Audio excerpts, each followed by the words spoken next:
80세가 되어 알게 된 진실. 안녕하세요. 서울 마포에 사는 올해 80살 김윤석이라고 합니다. 제 나이가 되면요.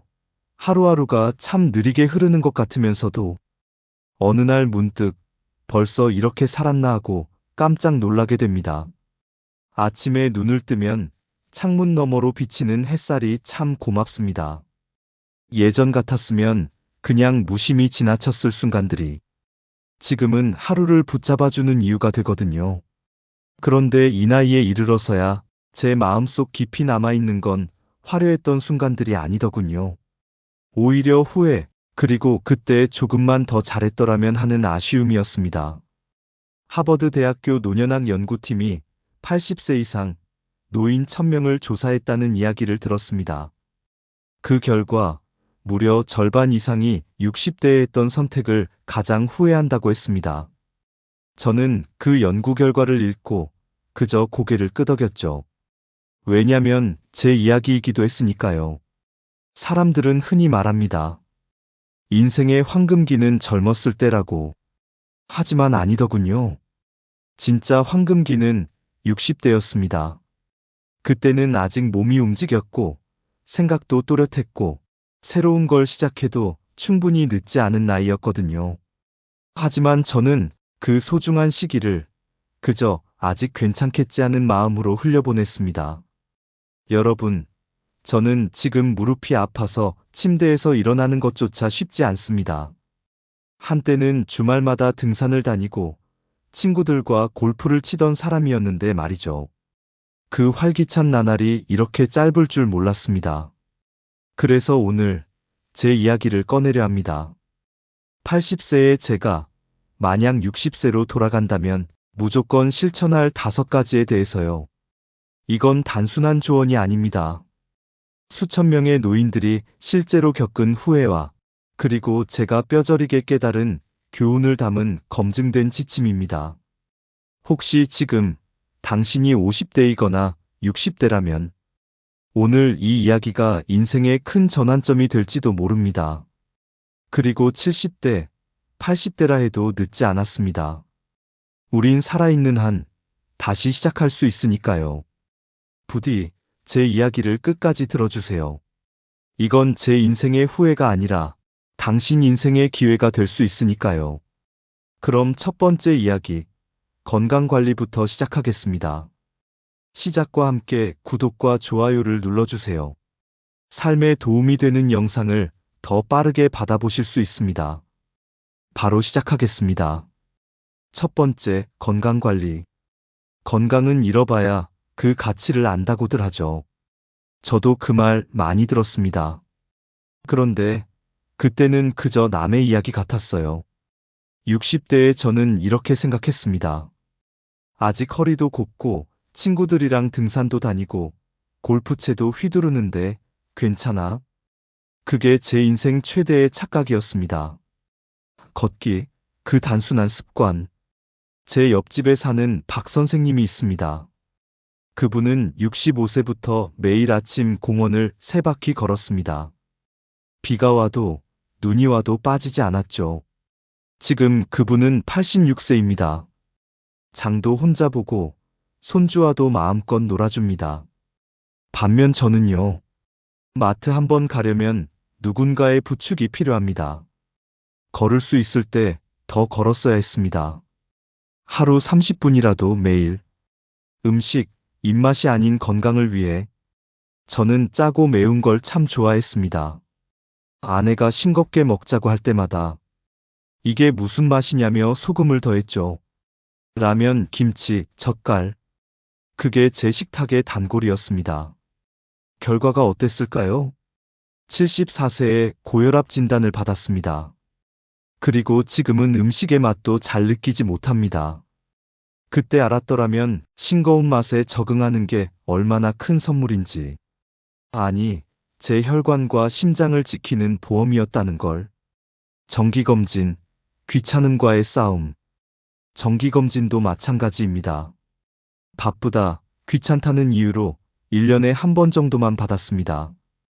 그 결과 당뇨병이 꽤 진행된 상태에서야 발견했죠.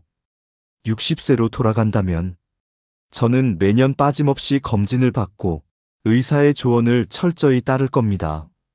마음의 건강도 챙겨라. 사람들은 몸만 건강하면 된다고 생각하지만 아니요, 마음의 건강도 똑같이 중요합니다. 아들의 사업이 실패했을 때 저는 큰 충격을 받았습니다. 밤마다 뒤척이고 가슴이 답답하고 그저 버티면 되겠지 하며 참고 견뎠습니다. 하지만 그게 독이었습니다.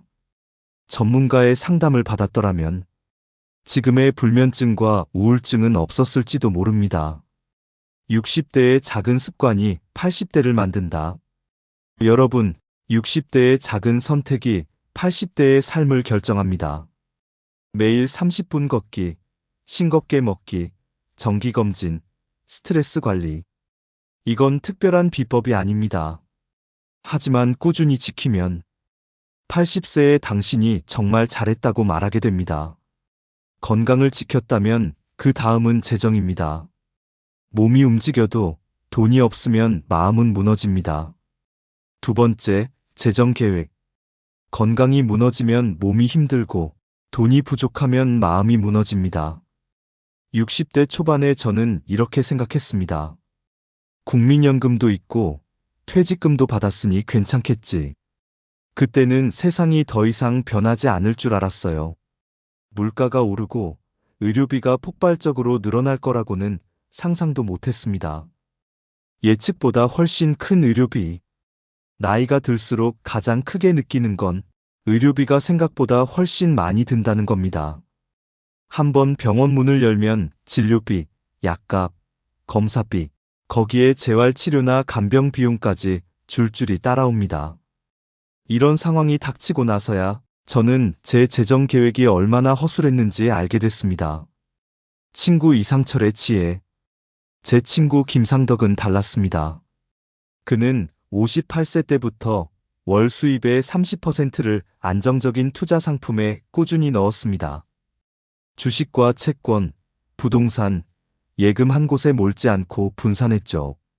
또한 65세가 넘어도 파트타임 일을 할 수 있는 기술을 배웠습니다. 목공, 간단한 집수리, 원예 관리. 그 덕분에 80이 넘은 지금도 용돈 벌이를 하며 경제적 자유를 누립니다. 그와 저는 같은 세월을 살았지만 전혀 다른 노후를 살고 있습니다. 불필요한 지출의 덫. 60대의 저는 체면 때문에 불필요한 지출을 많이 했습니다.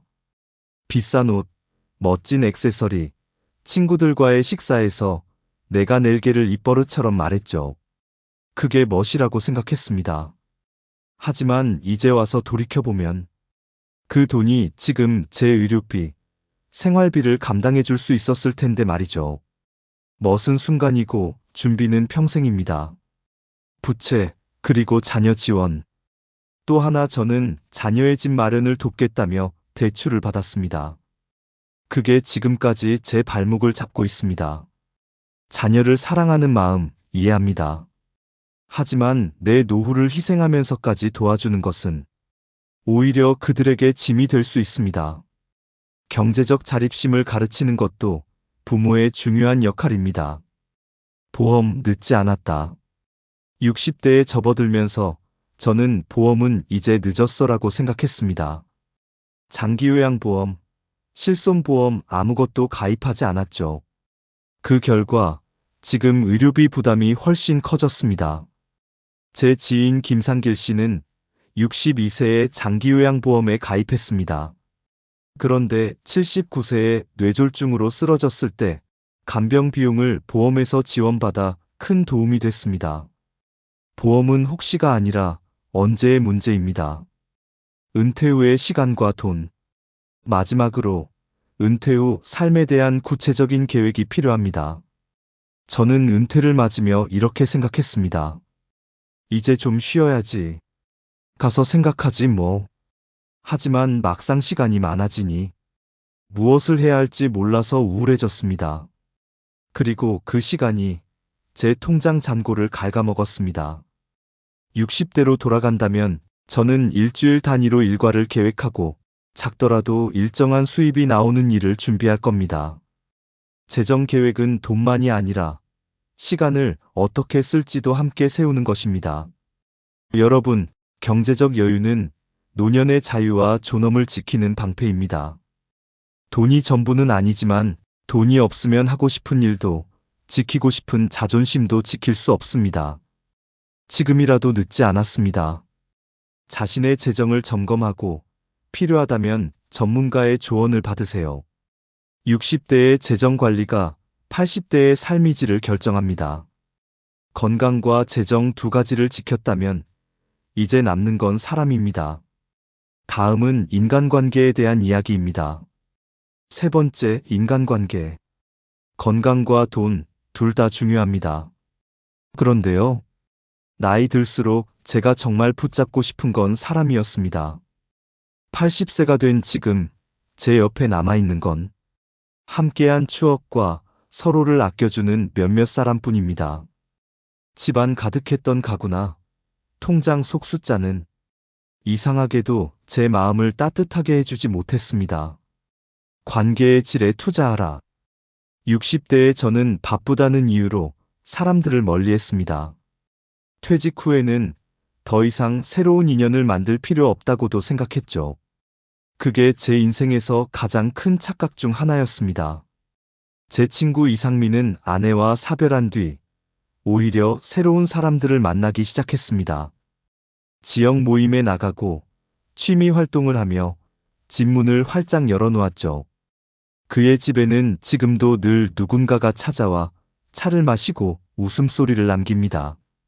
저는요, 전화 한 통, 문자 한 줄도 귀찮아하다 보니 지금은 연락할 사람이 손에 꼽힙니다. 가족과의 거리. 가족이라고 해서 예외는 아니었습니다. 60대의 저는 자주 불만을 표현했습니다. 너희는 나를 이해 못해. 내가 너희 나이 때는 말이야. 그 말들이 아이들과의 거리를 조금씩 벌렸습니다. 박할머니라는 분이 계십니다. 70대에도 손주들과 영화를 보고 카페에 가는 분이죠. 비결을 물었더니 이렇게 말씀하시더군요. 그냥 듣고 질문하고 판단하지 않는 거예요. 그 말을 그때 알았더라면 우리 가족의 대화가 훨씬 따뜻했을 겁니다. 친구는 나이 들수록 귀하다. 오랜 친구와의 연락도 어느 순간 끊어졌습니다. 다음에 보자라는 말을 몇 번 반복하다 보니 그 다음이 오지 않았죠. 이 사장이라는 분은 65세부터 매주 수요일을 친구의 날로 정했습니다.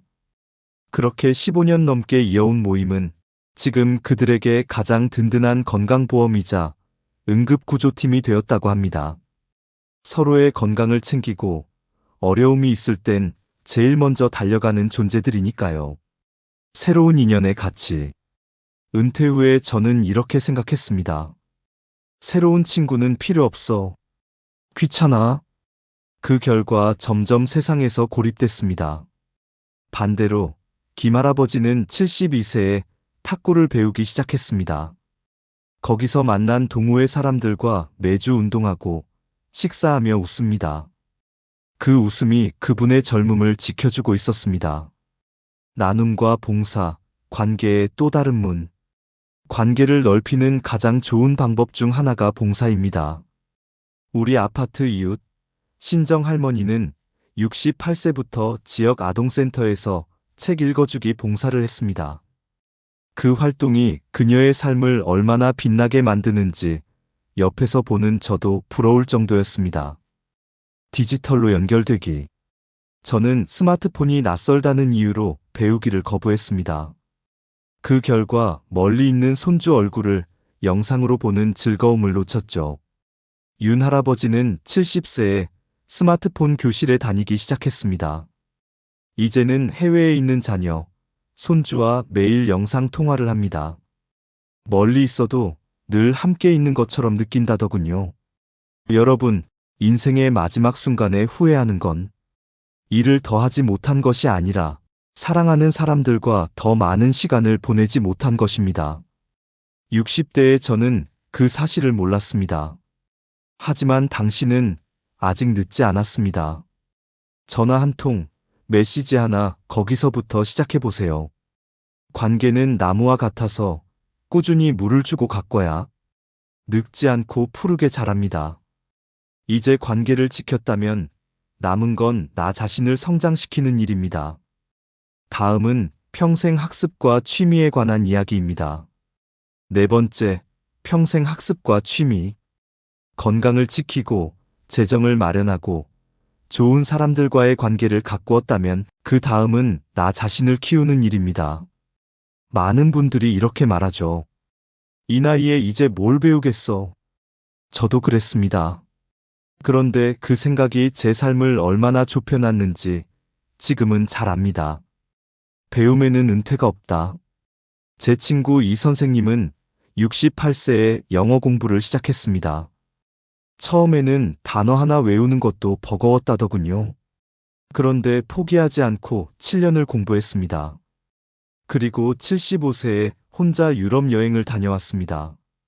여행지에서 길을 묻고 식당에서 주문하고 호텔에서 체크인까지 스스로 했다는 그 얼굴의 빛남. 저는 잊을 수 없습니다. 저는 반대로 배워서 뭐 하나라며 기회를 놓쳤습니다. 그리고 지금 단조로운 하루에 갇혀 있습니다. 디지털 기술, 새로운 문을 열다. 나이 들어서도 꼭 배워야 할 것 중 하나가 디지털 기술입니다. 스마트폰, 인터넷 뱅킹, 온라인 쇼핑. 이것만 할 줄 알아도 삶이 훨씬 편리해집니다. 박할머니는 67세에 구청에서 운영하는 디지털 교육을 받기 시작했습니다. 지금은 스마트폰으로 식료품을 주문하고 의약품 정보를 찾아보고 병원 예약까지 합니다. 덕분에 먼 길을 오가며 고생할 필요가 없죠. 저는 이런 변화를 거부했습니다. 그리고 지금은 가장 기본적인 일도 누군가의 도움 없이는 할 수 없습니다. 취미, 삶의 숨결. 취미는 단순한 시간 보내기가 아닙니다. 그건 인생의 숨을 불어넣는 일입니다. 제 친구 윤석현은 64세에 수채화를 배우기 시작했습니다. 지금 81세인 그는 지역 갤러리에서 전시회까지 열었습니다. 그는 말합니다. 그림 그리는 시간이 제겐 최고의 행복이에요. 저도 젊었을 때부터 통기타에 관심이 있었습니다. 하지만 나이 들어서 악기를 배운다는 게 어색해서 포기했죠. 지금 생각하면 그때 시작했다면 10년 넘는 세월 동안 얼마나 즐겼을까요? 독서, 가장 저렴한 여행. 책은 직접 가지 않아도 다른 세상을 만나게 해줍니다. 최할아버지는 65세부터 하루 30분씩 책을 읽었습니다. 그 습관 덕분에 지금 82세인 그는 젊은이들과도 폭넓은 주제로 대화하고 치매 예방에도 도움을 받고 있습니다. 저는 눈이 침침하다는 이유로 독서를 멀리했고 지금은 텔레비전 시청이 하루의 대부분을 차지합니다. 돌아간다면 책을 가까이 두고 살 겁니다. 재능 나눔, 배우고 가르치다. 배움은 혼자 하는 것만이 아닙니다. 내가 가진 경험과 지식을 나누면서 오히려 더 많이 배우게 되는 경우도 많습니다. 윤 선생은 68세의 지역 청소년 센터에서 멘토링을 시작했습니다. 젊은이들에게 인생을 가르쳐 주면서 자신도 새로운 세상을 배우게 됐다고 합니다. 가르침은 배움의 또 다른 얼굴입니다. 여러분, 배움에는 나이가 없습니다. 늦었다고 생각하는 그 순간이 당신이 시작할 수 있는 가장 빠른 때입니다. 60대의 배움은 80대의 정신을 젊게 만들고 취미는 그 젊음을 오래 유지하게 합니다. 오늘부터라도 작은 것 하나 배워보세요. 그게 내일의 당신에게, 그리고 10년 후의 당신에게 가장 큰 선물이 될 겁니다. 배움과 취미로 내 안을 채웠다면 이제는 삶의 의미를 찾아야 할 때입니다. 다음은 제가 가장 늦게 깨달았지만 가장 소중한 이야기입니다. 5번째, 삶의 의미와 마무리 준비. 배움과 취미로 내 안을 채웠다면 이제는 한 걸음 물러서서 내 삶이 향하는 방향을 바라볼 때입니다. 저는 80세가 되어서야 깨달았습니다. 노년의 진짜 행복은 외적인 성공이나 물질적인 풍요가 아니라 내면의 평화와 만족에서 온다는 것을요. 마음의 근육을 키우는 시간. 60대의 저는 행복을 외부 조건에만 의존했습니다. 집이 넓어지면, 통장 잔고가 많아지면, 누군가의 인정이 주어지면 행복해질 거라 믿었죠. 하지만 환경은 변하고 상황은 흔들립니다. 그때마다 제 마음도 요동쳤습니다. 돌아간다면 매일 아침 10분이라도 명상을 하고 하루에 한 줄이라도 감사일기를 쓸 겁니다. 마음의 근육을 키우는 일, 그게 노년의 가장 든든한 버팀목입니다. 목표 재설정의 힘. 은퇴 후 저는 이렇게 생각했습니다. 이제 다 이뤘으니 쉬자. 그 결과 하루가 허무하게 흘렀습니다. 하지만 제 친구 김할머니는 달랐습니다. 70세에 100세까지 자립하여 살기라는 목표를 세웠습니다. 건강, 재정, 주거 환경까지 그 목표에 맞춰 계획하고 실천했죠. 그 덕분에 지금 82세인 그녀는 여전히 활기차고 방향이 뚜렷합니다. 목표는 나이를 가리지 않습니다. 작은 목표 하나가 노년을 살아가는 이유가 될 수 있습니다. 영적인 연결. 종교가 있든 없든 자신보다 더 큰 무언가와 연결되는 경험은 삶의 깊이를 더합니다. 이 할아버지는 65세부터 불교 철학을 공부했습니다. 그것이 노년의 상실과 변화를 받아들이는데 큰 힘이 됐다고 합니다. 죽음에 대한 두려움도 줄고 하루하루를 더 충실하게 살게 됐다고 하셨습니다. 남겨야 할 유산. 유산은 꼭 물질만을 의미하지 않습니다. 당신이 걸어온 길, 그 속에서 얻은 지혜와 가치관을 기록으로 남기는 것도 훌륭한 유산이 됩니다. 제 친구 강 할아버지는 75세에 자서전을 쓰기 시작했습니다. 80세 생일에 가족들에게 선물했죠. 그 책은 단순한 종이가 아니라 그의 삶과 사랑이 담긴 마음의 유산이었습니다. 삶의 끝을 준비한다는 것. 죽음은 누구에게나 찾아옵니다. 그 사실을 회피하는 건 남은 시간을 허비하는 일입니다. 강 선생은 75세에 사전의료의향서와 유언장을 준비했습니다. 그는 말했습니다. 죽음을 준비하니 오히려 삶이 더 선명해졌어. 저도 이제야 압니다. 삶의 끝을 준비하는 건 남은 가족에게 주는 마지막 사랑이라는 것을요. 여러분, 변화는 두려운 것이 아니라 삶의 일부입니다. 60대에도, 70대에도, 심지어 80대에도 새로운 의미를 찾고 준비할 수 있습니다. 마지막 순간에 그때 그랬더라면이 아니라 그래, 참 잘했어라고 말할 수 있도록 오늘부터 작은 변화를 시작하세요. 이제 제 이야기를 마무리할 시간이네요. 마지막에서 제 진심을 전하겠습니다. 오늘이 가장 젊은 날.